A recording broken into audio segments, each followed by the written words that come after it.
Lately, you have zero patience for the drama. You look at the people you used to spend hours with, and you feel nothing but a cold, quiet disgust. Their complaints annoy you, their gossip bores you, you are pulling away, and they are calling you arrogant. You think there is something wrong with you for becoming so cold, but Carl Jung knew the truth. You have not become arrogant. Your psychological price tag has simply become too expensive for cheap people to afford. You are entering the intolerance phase. This is not a breakdown. This is not a moral failure. This is what happens when your nervous system finally stops volunteering for emotional poverty. Watch closely, because it is time to stop putting yourself on the clearance rack.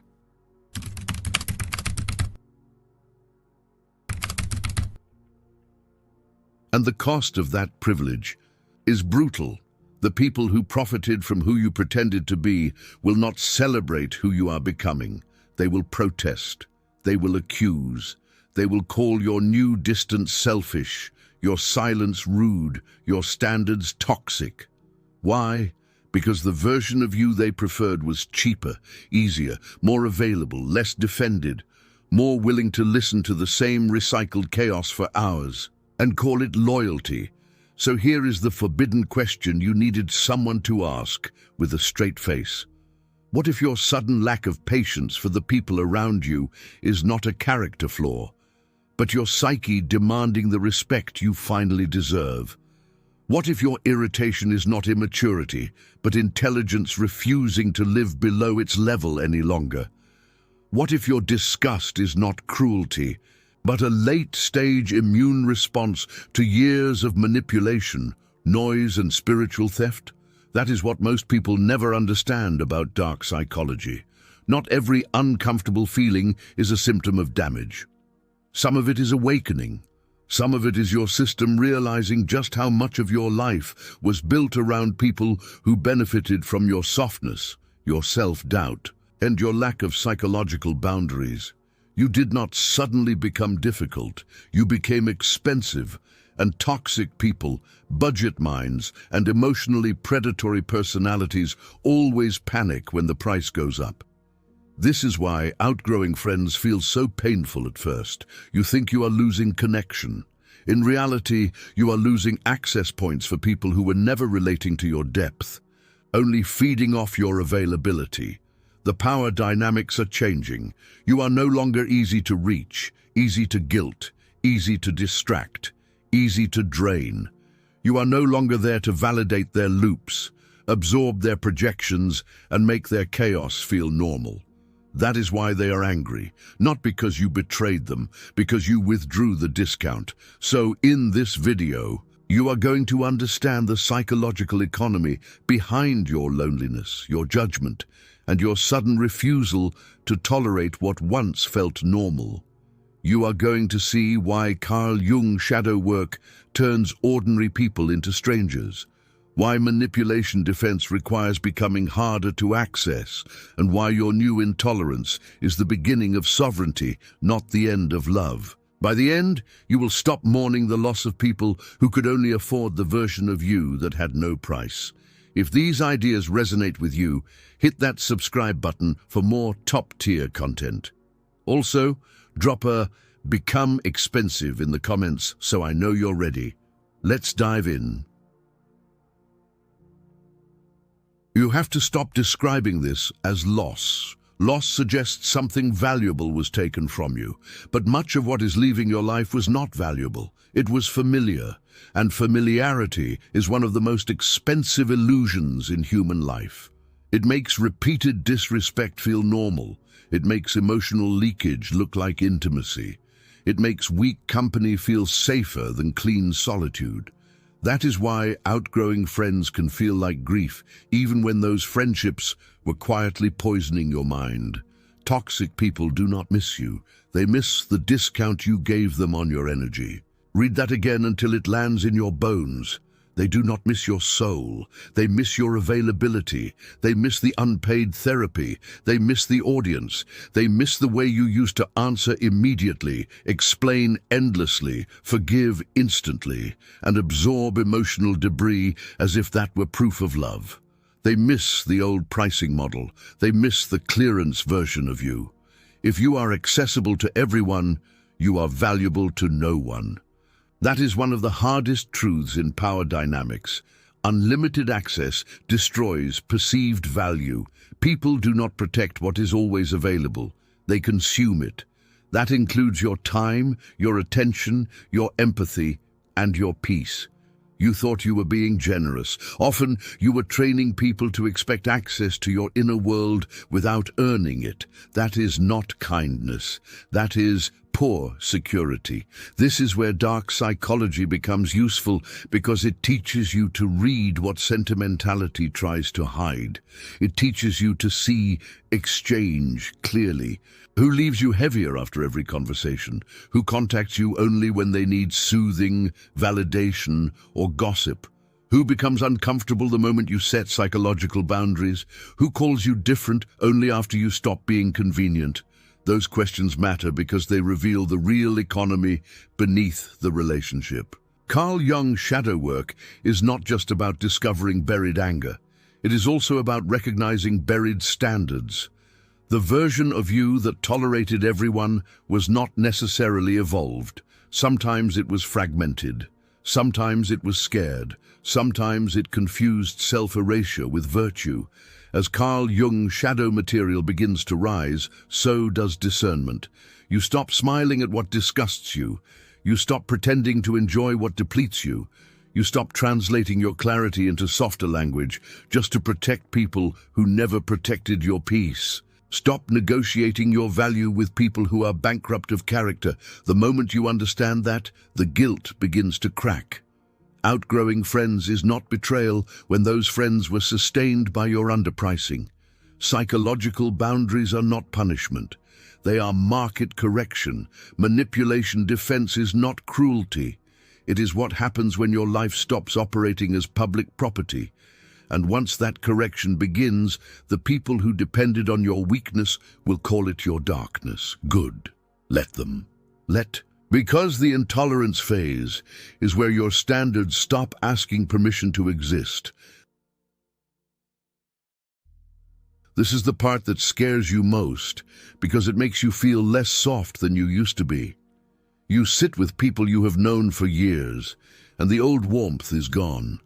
You hear the same stories, the same complaints, the same victim narratives, the same low-level gossip, and your body almost rejects it. You do not want to fix it. You do not want to soothe it. You do not even want to be polite to it. You want distance. You want air. You want the conversation to end. Then guilt arrives and whispers that you are becoming cold, proud, or heartless.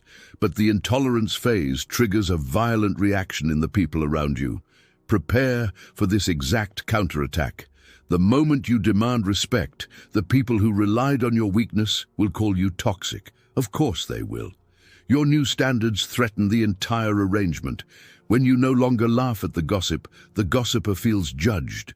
When you no longer absorb every emotional spill, the drama addict feels abandoned. When you no longer explain yourself on command, the manipulator feels powerless. They experience your boundaries as aggression because they had grown comfortable with your openness as entitlement. Jung observed that true psychological growth always looks like betrayal to the herd. That line explains the social violence of transformation. The herd only feels safe when everyone agrees to remain predictable. The moment you individuate, the moment you stop echoing the group, the moment your silence exposes the poverty of the room, the group reads it as rebellion. This is why outgrowing friends often feels like committing a social crime. You're no longer participating in the rituals that kept the bond alive. You're no longer saying yes to what your psyche now recognizes as beneath you. Carl Jung's shadow work helps explain why this becomes so physical. Your irritation is not just moral, it is biological. When you spend enough time in false social environments, your body learns to brace itself. You smile, but you are tense. You nod, but you are drained. You stay, but you leave the interaction feeling vaguely contaminated. Carl Jung's shadow integration begins to remove that split. Your mind and body stop lying to each other. Your tolerance for nonsense does not gently decline, it collapses. Carl Jung discovered that when you integrate your shadow, your tolerance for nonsense can seem to vanish overnight, because the parts of you that used to suppress judgment, anger, and refusal are no longer fully sedated. That is why shadow work feels so dangerous. It does not just make you more aware, it makes you less willing to entertain weakness, less willing to dilute truth, less willing to remain in rooms that insult your nervous system. Loneliness is the tax you pay for realizing you are worth more. That is why this phase feels both clean and cruel. Clean, because you finally feel honest. Cruel, because honesty immediately thins the crowd. The people who only knew the accessible version of you start falling away. Family members become offended by your reduced availability. Old friends become suspicious of your silence. People who benefited from your emotional labor start acting as if you owe them your continued participation. You owe them nothing except clarity of conduct, not explanation, not access, not the old version of you resurrected for their comfort. And if you still feel the need to explain why you are pulling away, you are breaking Law 3. Here is why. Manipulators keep accounts, not honest accounts, not moral accounts, emotional accounts, ledgers of guilt, ledgers of old favors, ledgers of family roles, ledgers of shared history. The moment you become too expensive, they pull out the books. After everything I did for you, you have changed. You think you are better than us. We were there for you. You used to care. So this is how you treat people now. This is the guilt ledger, and it is one of the oldest forms of manipulation defense you will ever need. Because when people cannot afford your new standards, they try to purchase access with your shame. They convert history into debt. They convert familiarity into obligation. They convert your past generosity into a contract you never agreed to sign. When you become too expensive, manipulators will use a tactic called the guilt ledger. Here is how to burn the ledger. First, stop defending your price. The more you explain, the more they think your boundaries are negotiable. Explanation sounds noble to you because you still want to be seen as fair. But in toxic power dynamics, over-explaining is often just a softer form of surrender. It tells the other person that enough pressure can still reopen the gate. This is why psychological boundaries must be embodied before they are spoken. Your silence has to become part of the message. Second, do not argue with their accounting. You are not there to rewrite their story. Let them think you changed. Let them think you became difficult. Let them think you pulled away for no reason. People committed to misunderstanding, you do not need more information. They need less access.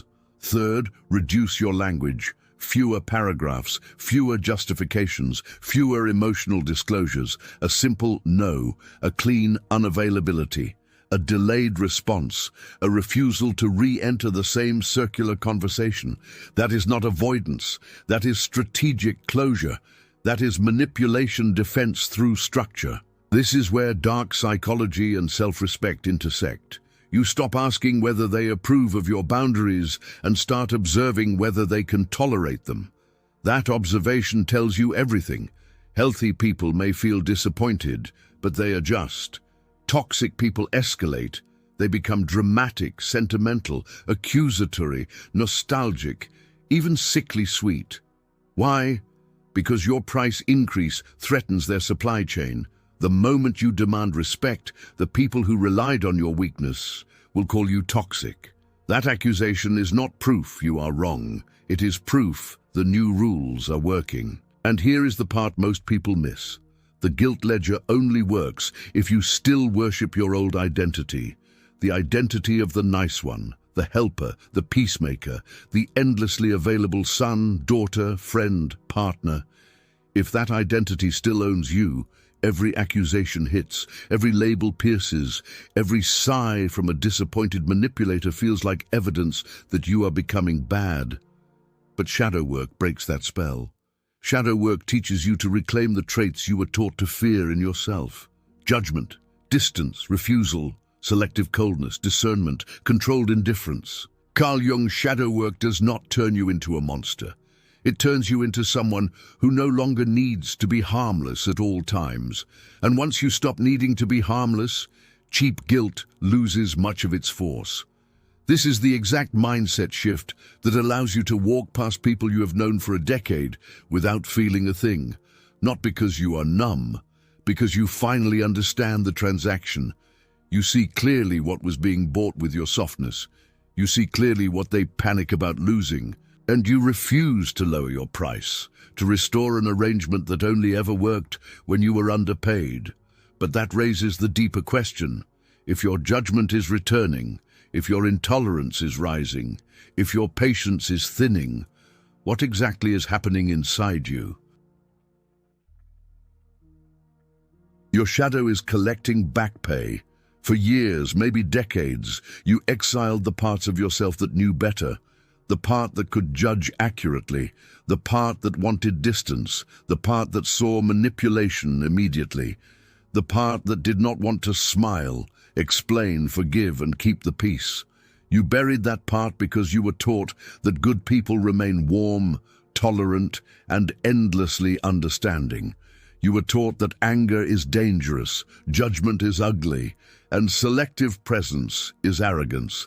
Carl Jung shadow work tears that programming open. The Carl Jung shadow is not just rage, lust, and aggression. It is also the buried authority that knows who deserves access and who does not. It is the part of you that can say this conversation is beneath me. This dynamic is corrosive. This family role is dead. This friendship has expired. This person only knows how to touch my life with dirty hands. That clarity feels harsh only because you were trained to betray yourself in the name of being acceptable. What if your sudden lack of patience is not a character flaw, but your psyche demanding the respect you finally deserve? That is not a poetic line. It is the center of the entire transformation. Your psyche is trying to end the discount. It is trying to stop the leak. It is trying to teach you that constant tolerance was never the highest virtue. In many cases, it was the oldest wound. Jung observed that individuation requires separation from the collective mask. That means the more you become yourself, the less you can pretend to enjoy what once purchased belonging. The jokes stop landing. The gossip starts sounding primitive. The emotional bait becomes obvious. The endless complaining becomes unbearable. You are not malfunctioning.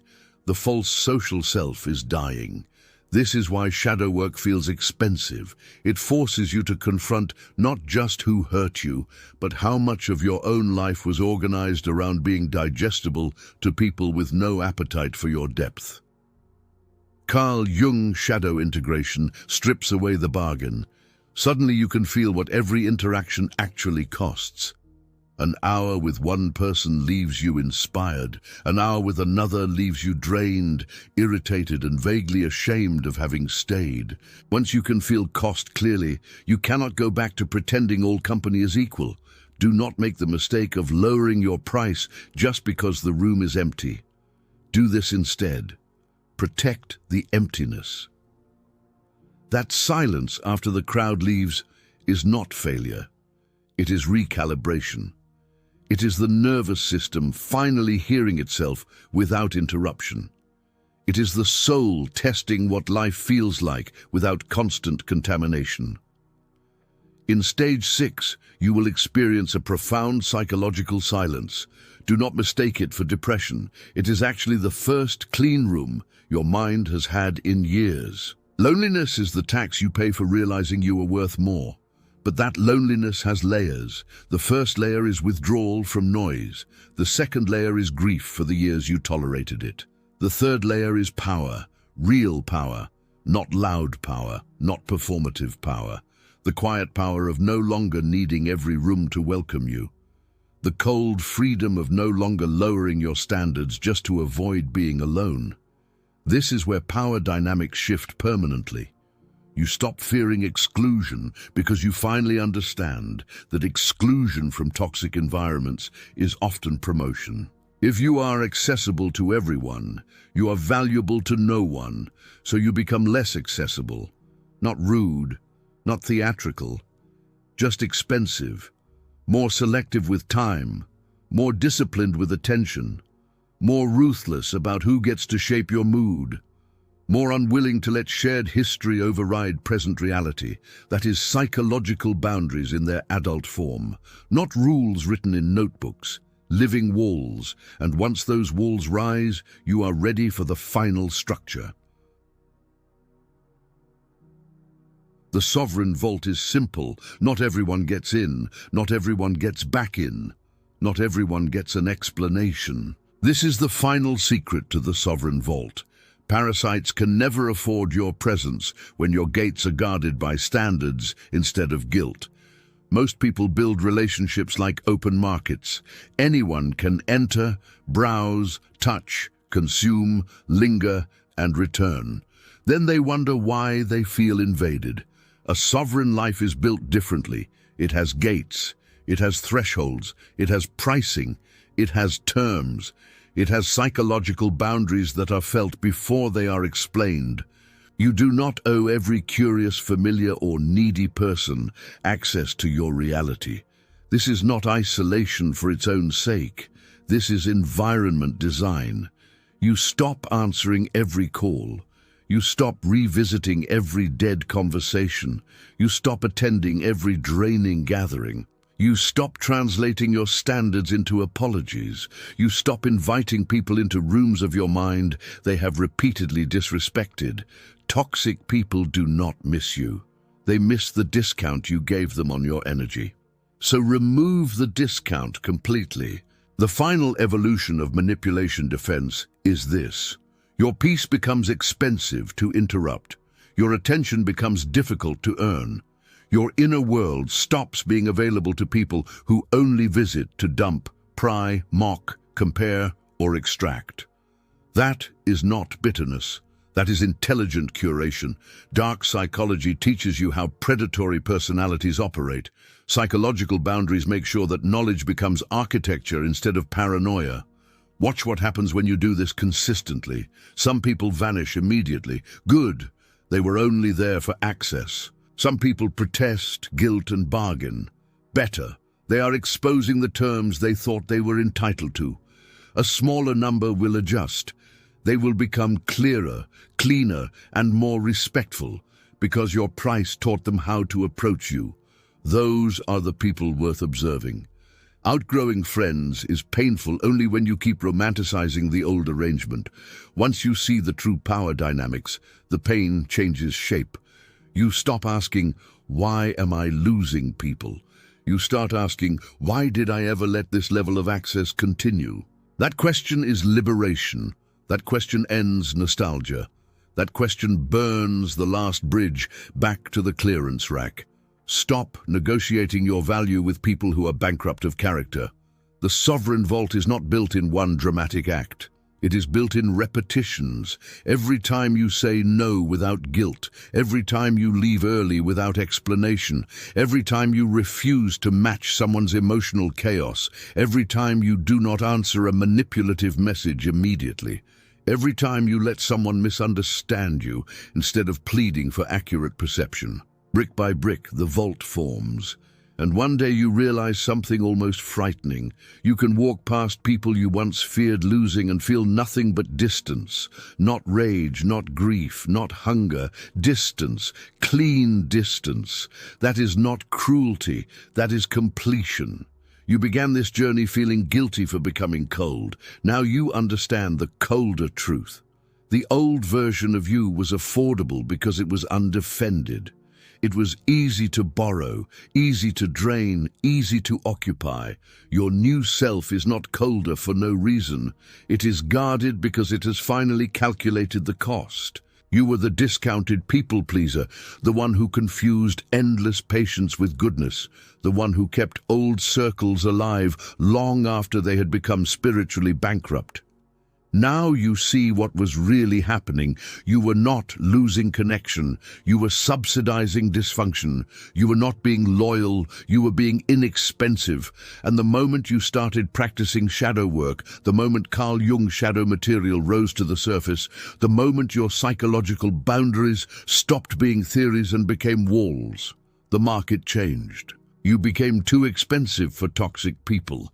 That is why the invitations slowed. That is why the family pressure increased.